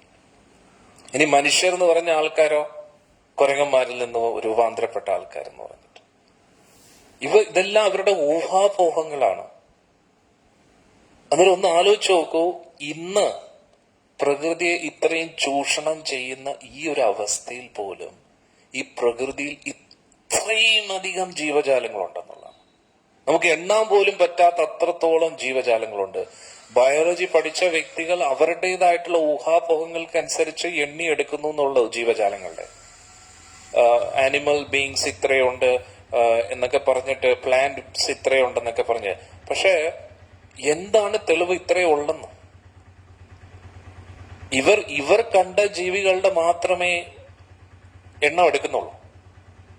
ഇവർക്ക് കാണാനും മനസ്സിലാക്കാനും അപ്പുറത്തായിട്ട് എത്രയോ ജീവജാലങ്ങളുണ്ട്. ഒന്ന് ആലോചിച്ച് നോക്കൂ. അന്നേരം നമ്മുടെ ഭൂമിയിൽ തന്നെ നമ്മൾ ഈ ഇത്രയും മോഡേൺ ഏജിൽ ഇത്രയും പൊല്യൂഷൻ ഉള്ള ഈ സമയത്ത് പോലും ഇത്രയും ജീവജാലങ്ങൾ ഉണ്ടെങ്കിൽ, പൊല്യൂഷൻ ഒന്നും ഇല്ലാത്ത കുറച്ചും കൂടെ എൻവയോൺമെന്റ് ഫ്രണ്ട്ലി ആയിട്ട് താമസിച്ചിരുന്ന ആ സമയത്ത് എത്രയോ ജീവജാലങ്ങൾ ഇനിയും കാണും. പക്ഷെ ഇവരുടെയൊക്കെ ആകെയുള്ള എന്താ പറയുന്ന പരിമിതമായിട്ടുള്ള തലച്ചോറ് ഉപയോഗിച്ചിട്ട്, പരിമിതമായിട്ടുള്ള ചിന്തകളുടെ അടിസ്ഥാനത്തിൽ അവർ ഒരു നിഷ്കർഷത്തിലേക്ക് എത്തുകയാണ്. ഇതാണ് എന്ന്. ഇത് നമ്മൾ വേദവാക്യം പോലെ സ്വീകരിക്കണമെന്നുള്ളത്. അതെങ്ങനെ സ്വീകരിക്കാനാണ്? അത് അതേപടി മെഴുകുന്ന കുറെ മണ്ടന്മാരും. ആകെ 200-300 വർഷത്തിന്റെ പഴക്കമേ ഉള്ളൂ ഈ റിസർച്ചിനൊക്കെ. അതിനെ നമുക്ക് എങ്ങനെയാണ് വിശ്വസിക്കാൻ പറ്റുന്നത്? കണ്ണുടച്ച് വിശ്വസിക്കാൻ പറ്റുന്നു? ഇനി ഓരോ ഗ്രഹങ്ങളിൽ പോയി അവർ ഇപ്പോഴും അന്വേഷിച്ചുകൊണ്ടിരിക്കുകയാണ്. അവിടെ ആരൊക്കെയാ ഉള്ളത്, എന്തൊക്കെയാ ഉള്ളത്, വെള്ളമുണ്ടോ, ഇതൊക്കെ ഇപ്പോഴും അന്വേഷിച്ചുകൊണ്ടിരിക്കുകയാണ്. എന്നാൽ ഇവർ അന്വേഷിച്ച് കണ്ടെത്തുന്നത് വരെ അതിന്റെ അർത്ഥം അവിടെ ഒന്നും ഇല്ല എന്നാണോ? നമ്മൾ അങ്ങനെ ഒരു കൺക്ലൂഷനിലേക്ക് എത്താൻ പറ്റുമോ? ഇപ്പൊ ഇടയ്ക്കൊരു തമാശപരമായിട്ട് ആരോ എന്ത് പറയുമായിരുന്നു, അമേരിക്ക കണ്ടുപിടിച്ചത് ഈ വ്യക്തിയാണ്. ഓക്കെ, അമേരിക്ക കണ്ടുപിടിക്കുന്നതിന് മുമ്പേ അമേരിക്ക ഇല്ലായിരുന്നോ? അതിനു മുമ്പേ ഉണ്ട്. ന്യൂട്ടൺ ഗ്രാവിറ്റി കണ്ടുപിടിക്കുന്നതിന് മുമ്പേ ഗ്രാവിറ്റി ഇല്ലായിരുന്നോ? ന്യൂട്ടന്റെ തലയിൽ ആപ്പിൾ വീഴുന്നതിന് മുമ്പേ എല്ലാ ആപ്പിളും എന്തോ മുകളിലോട്ടാണ് പോയിക്കൊണ്ടിരുന്നത്. നമ്മൾ ഈ ലോകത്തിലെ ഏത് തിയറി കണ്ടുപിടിച്ചാലും ഇല്ലെങ്കിലും എല്ലാം അവിടെ തന്നെ ഉണ്ടെന്നുള്ളത്. നമ്മൾ കണ്ടുപിടിക്കുമ്പോൾ മാത്രം അത് സത്യമാണെന്ന് ചിന്തിക്കുന്ന അത്ര വിഡ്ഢിത്തരമാണെന്ന് നോക്കണേ. ഇത് പരിമിതമായിട്ടുള്ള തലച്ചോറ് ഉപയോഗിച്ചിട്ട് പരിമിതമായിട്ടുള്ള സങ്കല്പങ്ങളുടെ അടിസ്ഥാനത്തിലുള്ള ഊഹാപോഹങ്ങളുടെ കളി മാത്രമാണ്. ഇതൊന്നും ഒരിക്കലും നമുക്ക് വിശ്വസിക്കാൻ പറ്റത്തില്ല. ഇനി വേദങ്ങളുടെ വാക്കുകളും വേദങ്ങളുടെ ഓരോ പുരാണങ്ങളുടെയും ഓരോ എവിഡൻസുകളും ആധികാരികമായിട്ടുള്ള ഗുരുശിഷ്യ പരമ്പരയിലൂടെ മാത്രമേ നമുക്ക് സ്വീകരിക്കാൻ കഴിയൂ. രണ്ടും എക്സ്ട്രീമാണ്. ഒരാൾക്കാര് സയൻസ് മാത്രം എല്ലാണെന്ന് പറയുന്നു, അതും തെറ്റാണ്. ഇനി വേദങ്ങളെ ശരിയായിട്ട് പഠിക്കാതെ ആധികാരികമായിട്ടുള്ള ഗുരുശിഷ്യ പരമ്പരയിലൂടെ പഠിക്കാതെ അവിടുന്ന് ഇവിടുന്നും ഇന്റർനെറ്റിൽ നിന്ന് കുറച്ച് വായിച്ചും അല്ലെങ്കിൽ പിന്നെ ഏതെങ്കിലും മണ്ടന്മാർ എഴുതി ഏതെങ്കിലും ഈ പുരാണോ ആ പുരാണോ എന്ന് പറഞ്ഞത് മാത്രം വായിച്ചിട്ട് അവർ അവരുടേതായിട്ടുള്ള ഊഹാപോഹങ്ങൾ രണ്ടുപേരും കണക്കാണെന്നുള്ളതാണ്.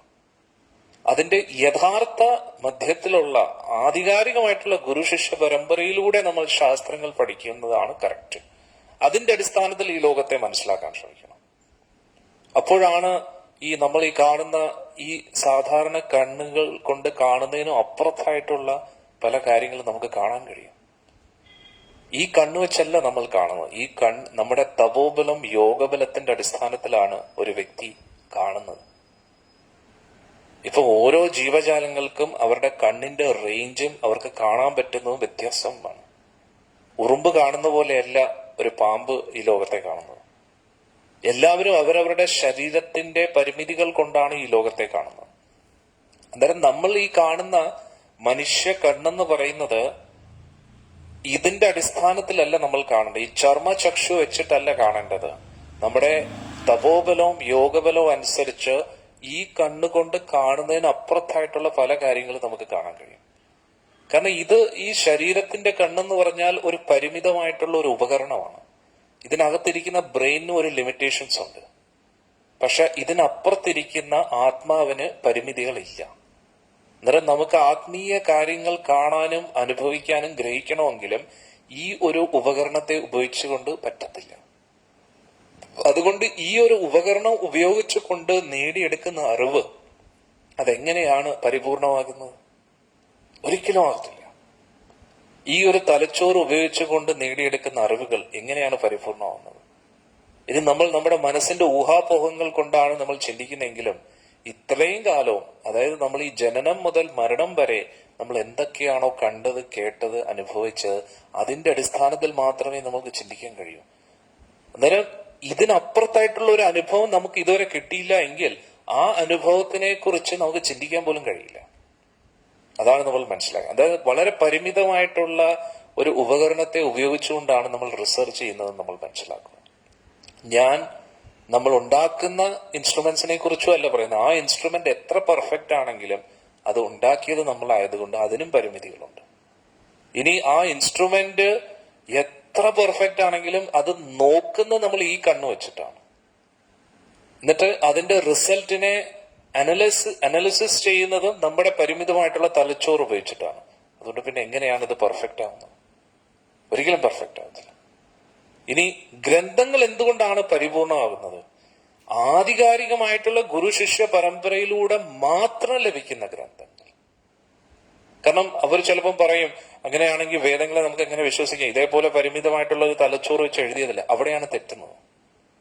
ഒരു വ്യക്തിയും അവരുടെ തലച്ചോറ് വെച്ചിട്ടല്ല എഴുതിയിരിക്കുന്നത്, അവരുടെ ഊഹാപോഹങ്ങൾ അനുസരിച്ചല്ല എഴുതിയിരിക്കുന്നത്. ആധികാരികമായിട്ടുള്ള ഗുരുശിഷ്യ പരമ്പരയിൽ നിന്നും ഉയർന്ന ശ്രേഷ്ഠരായിട്ടുള്ള യോഗ്യവര്യന്മാരിൽ നിന്നാണ് ഈ ഗ്രന്ഥങ്ങളൊക്കെ വരുന്നത്. അവർ അവരുടേതായിട്ടുള്ള ഊഹാപോഹങ്ങളോ മാലിന്യങ്ങളോ ഇതിൽ കലർത്തിയിട്ടില്ല. സാക്ഷാൽ ഭഗവാനിൽ നിന്ന് വരുന്ന വചനങ്ങളാണ് ഇതൊക്കെ. അത് ആധികാരികമായിട്ടുള്ള ഗുരുശിഷ്യ പരമ്പരയിലൂടെ നമുക്ക് അംഗീകരിക്കാൻ കഴിയും. ഇനി ഇതൊക്കെ എങ്ങനെ നമുക്ക് വിശ്വസിക്കാൻ കഴിയും? കാരണം ഇത് പഠിപ്പിക്കുന്ന വ്യക്തികളുടെ ദിനചര്യ നമ്മൾ നോക്കും. അവർക്ക് അവരുടെ ജീവിതത്തിൽ ഒരു മനോനിയന്ത്രണം ഉണ്ടോ? അവരുടെ ജീവിതം എല്ലാവർക്കും ഒരു പ്രചോദനപരമായിട്ടാണോ? അവർക്കൊരു ആത്മസംയമനമൊക്കെ ഉണ്ടോ? അവരുടെ പ്രവൃത്തിയും അവരുടെ വാക്കുകളും ശ്രദ്ധിക്കും. ഇതിൽ നിന്നും നമുക്ക് മനസ്സിലാക്കാൻ പറ്റും, ഓക്കെ, ഇത് എന്തോ ഉണ്ടെന്ന്. കാരണം മനുഷ്യർക്ക് നിയന്ത്രിക്കാൻ കഴിയാത്ത വികാരങ്ങളെ പോലും ഋഷിവര്യന്മാർക്ക് നിയന്ത്രിക്കാൻ കഴിയുന്നുണ്ടെങ്കിൽ അതിന്റെ അർത്ഥം അവരുടെ ഉള്ളിൽ എന്തോ ഒരു ഗുണമുണ്ട്. നമുക്ക് ഈ പ്രകൃതിയെ നിയന്ത്രിക്കുന്നത് വിട്ടുകളയും. നമുക്ക് ഒരിക്കലും ചെയ്യാൻ കഴിയാത്ത കാര്യമാണ്. ഇപ്പോ വളരെ ശക്തമായിട്ട് മഴ പെയ്യും, എല്ലാവരും അവിടുന്ന് തീരദേശത്ത് താമസിക്കുന്ന എല്ലാവരും അവിടുന്ന് മാറിക്കോളൂ എന്ന് മാത്രമേ പറയാൻ കഴിയൂ. നമുക്കത് തടയാൻ കഴിയുമോ? ഇല്ല. ഏകദേശം നമുക്ക് പറയാൻ കഴിയും ഏത് സമയത്തായിരിക്കും ഇത്രയും വലിയൊരു പ്രശ്നം ഉണ്ടാകുന്നത്. ഇതിനെ ആർക്കും തടയാൻ കഴിയില്ല. പ്രകൃതിയെ നമുക്ക് ഒരിക്കലും നിയന്ത്രിക്കാൻ കഴിയില്ല. ചില വ്യക്തികളുണ്ട്. ഈയിടയ്ക്ക് ഞാൻ അഹോബിലമൊക്കെ അവിടെ പോയപ്പോഴേ ഞാനിങ്ങനെ ചിന്തിക്കുകയാണ്, ചില വ്യക്തികൾ എവറസ്റ്റ് കീഴടക്കി. എവറസ്റ്റിനെ എവിടെ കീഴടക്കി? എവറസ്റ്റിന്റെ ഒരു ഭാഗത്ത് കയറിയ ഉടനെ കീഴടക്കി എന്നാണോ? എന്ത് കീഴടക്കി? ഒന്ന് ആലോചിച്ചു. ഇപ്പൊ ഈ സ്പീക്കർ നിങ്ങൾ നോക്കിക്കഴിഞ്ഞാൽ ഒരു ചെറിയ ഉറുമ്പ് ഇതിലൂടെ മുകളിലൂടെ കയറി കഴിഞ്ഞാൽ ഇത് കീഴടക്കി എന്ന് പറയുന്നതിൽ എന്തെങ്കിലും അർത്ഥമുണ്ടോ? എന്ത് കീഴടക്കി? ഒന്ന് അവിടുന്ന് സ്ലിപ്പായി കഴിഞ്ഞാൽ ഡോം പൊടി പോലും കാണത്തില്ലെന്നുള്ളത്. അതുകൊണ്ട് പ്രകൃതിയെ നമുക്ക് ഒരിക്കലും നിയന്ത്രിക്കാൻ കഴിയില്ല. എന്തിനേറെ പറയുന്നത്, ഈ ശരീരം പോലും നമുക്ക് നിയന്ത്രിക്കാൻ കഴിയില്ല. പിന്നെയല്ലേ വലിയ എവറസ്റ്റ് കീഴടക്കുന്നതിനെ കുറിച്ച് നമ്മൾ പറയുന്നത്. അത് വെറും അഹങ്കാരപരമായിട്ടുള്ള സംസാരമാണ്. അത് നമ്മൾ മനസ്സിലാക്കും. അന്നേരം ഈ ശരീരത്തിനകത്ത് തന്നെ എത്രയോ ചോദ്യങ്ങൾ ഇരിക്കുന്നു. നമ്മൾ ഈ ലോകം മുഴുവൻ അന്വേഷിക്കുന്നു, വലിയ സ്പേസിൽ അന്വേഷിക്കുന്നു. ഈ ശരീരത്തിനകത്ത് നടക്കുന്ന പ്രവർത്തനങ്ങളെ കുറിച്ച് നമ്മൾ വലിയൊരു ഡോക്ടറാണെങ്കിൽ പോലും ഇതിനകത്ത് എന്തെങ്കിലും ഒരു പ്രശ്നം ഉണ്ടായിക്കഴിഞ്ഞാൽ വലിയ കൺഫ്യൂഷനാണ്. ആ ഡോക്ടറിന്റെ ഉള്ളിൽ നടക്കുന്ന കാര്യം പോലും ആ ഡോക്ടറിന് വ്യക്തമായിട്ട് അറിയത്തില്ല. ഒന്ന് ആലോചിച്ചു. അതുകൊണ്ട് നമ്മൾ ഈ കാണുന്ന പ്രകൃതിക്കും നമ്മൾ ഈ ഉപയോഗിക്കുന്ന ശരീരത്തിനും നമ്മൾ ഉപയോഗിക്കുന്ന ഈ ബ്രെയിന്റെ പ്രവർത്തന മേഖലകൾ അല്ലെങ്കിൽ മനസ്സിന്റെ ചിന്തകൾക്കും അപ്പുറത്തായിട്ട് കുറേ കാര്യങ്ങളുണ്ട്. ഈ പ്രകൃതിക്കും ഈ ശരീരത്തിനും അപ്പുറത്തായിട്ട് ഇരിക്കുന്ന ഒരു വ്യക്തി ഇതിനകത്തിരിപ്പുണ്ട്. അതാണ് നമ്മൾ. ശരീരം മാറുമ്പോഴും പ്രകൃതിയിൽ പല പ്രശ്നങ്ങൾ വരുമ്പോഴും ഇതൊന്നും ബാധിക്കാത്തൊരു വ്യക്തി ഇതിനകത്തിരിപ്പുണ്ട്. രണ്ട് വ്യക്തികളുണ്ട്. ഒന്ന് നമ്മളും പിന്നെ ഭഗവാൻ. ഈ ശരീരത്തിനുള്ളിൽ തന്നെ ഇരിപ്പുണ്ട്. അതുകൊണ്ടാണ് ഈ ശരീരം പ്രവർത്തിക്കുന്നത്, ഈ പ്രകൃതിയും പ്രവർത്തിക്കുന്നത്. അതുകൊണ്ടാണ് ആ പരമാത്മാവിനെ തിരിച്ചറിയുക. അപ്പോൾ നമുക്ക് നമ്മളെയും തിരിച്ചറിയാൻ കഴിയും. നമ്മൾ നമ്മളെ തിരിച്ചറിയുന്നതും ആത്മസാക്ഷാത്കാരവും ഭഗവത് സാക്ഷാത്കാരവും ഒരേപോലെ നടക്കുന്ന കാര്യങ്ങളാണ്. ആ പരമാർത്ഥത്തെ സത്യം പരം ധീമഹി, അതായത് ഈ ശരീരത്തിന് പല പല പേരുകളും ഉപാധികളും നമ്മൾ കൊടുക്കുന്നു, ജനനം മുതൽ മരണം വരെ. പക്ഷെ ഈ ഉപാധികൾക്ക് അപ്പുറത്തായിട്ടൊരു പരമസത്യം ഉണ്ട്. ഞാനെന്ന സത്യവും ഭഗവാൻ എന്ന സത്യവും, അതാണ് പരമസത്യം. സത്യം പരം ധീമഹി. ആ പരമസത്യത്തെ തിരിച്ചറിയുക എന്നതാണ് നമ്മുടെ പരമോന്നത ലക്ഷ്യം. ഒരു മൃഗത്തിന് ഇത് ചെയ്യാൻ കഴിയില്ല.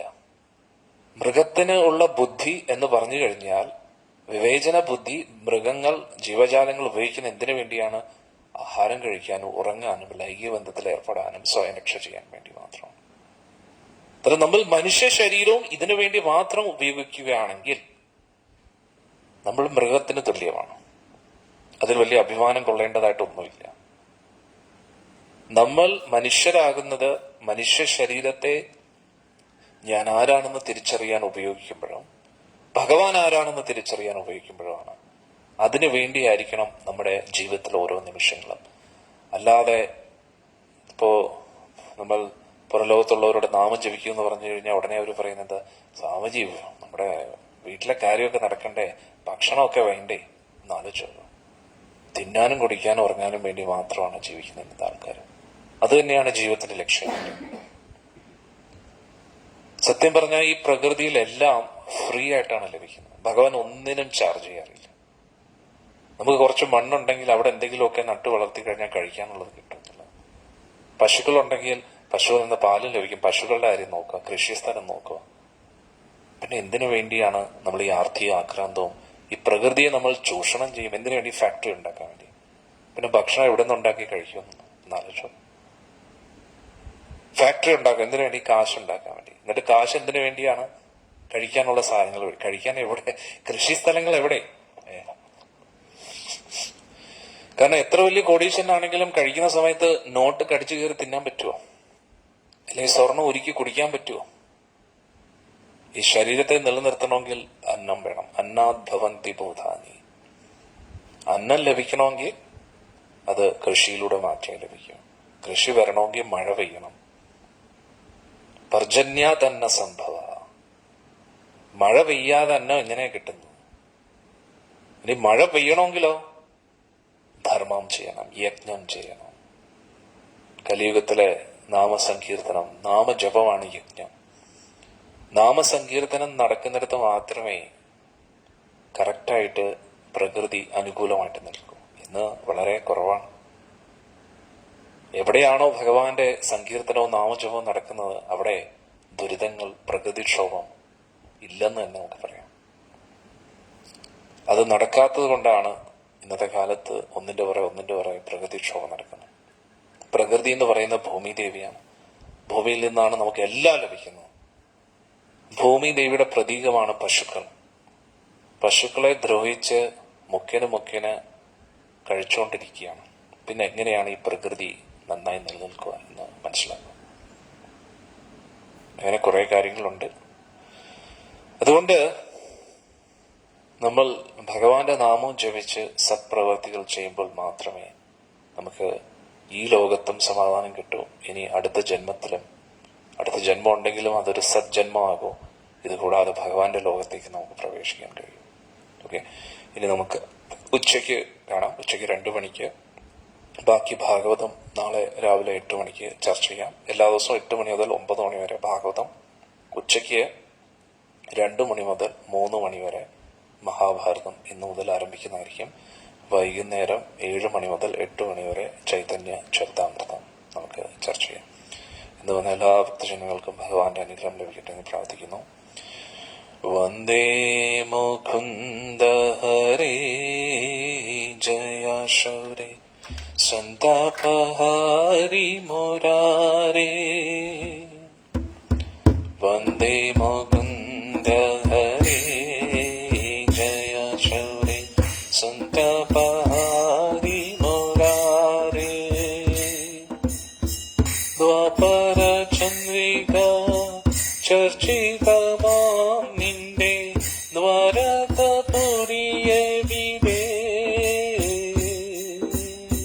ദ്വാപര ചന്ദ്രിക ചർച്ചിതമാം നിന്റെ ദ്വാരകപുരിയെവിടെ.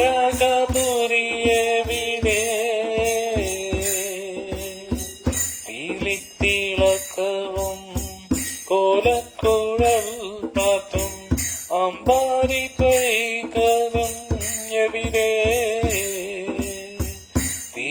തിളക്കവും കോലക്കുഴൽ പാത്തും അമ്പാരി കൈകളും എവിടെ.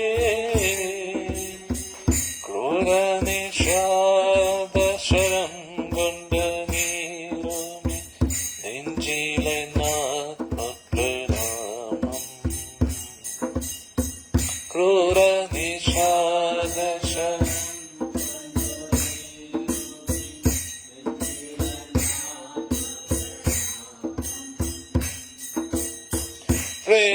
പ്രേമസ്വരൂപനാം സ്നേഹസഖീത്യന്നെ കാൽക്കലങ്കന്നി പ്രണാമം. പ്രേമസ്വരൂപനാം സ്നേഹസഖീത്യന്നെ കാൽക്കലങ്കന്നി പ്രണാമം. വന്ദേ മുകുന്ദ ഹരേ ജയ ശൗരേ സന്താപഹാരി മുരാരേ.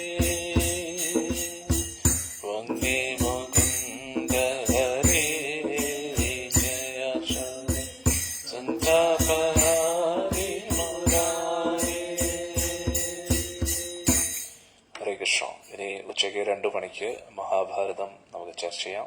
ഇതുവന്ന എല്ലാ ഭക്തജനങ്ങൾക്കും ശിശുരാധ മദൻ ഗോപാൽജിയുടെ അനുഗ്രഹം ലഭിക്കട്ടെ എന്ന് പ്രാർത്ഥിക്കുന്നു. ഹരേ കൃഷ്ണ.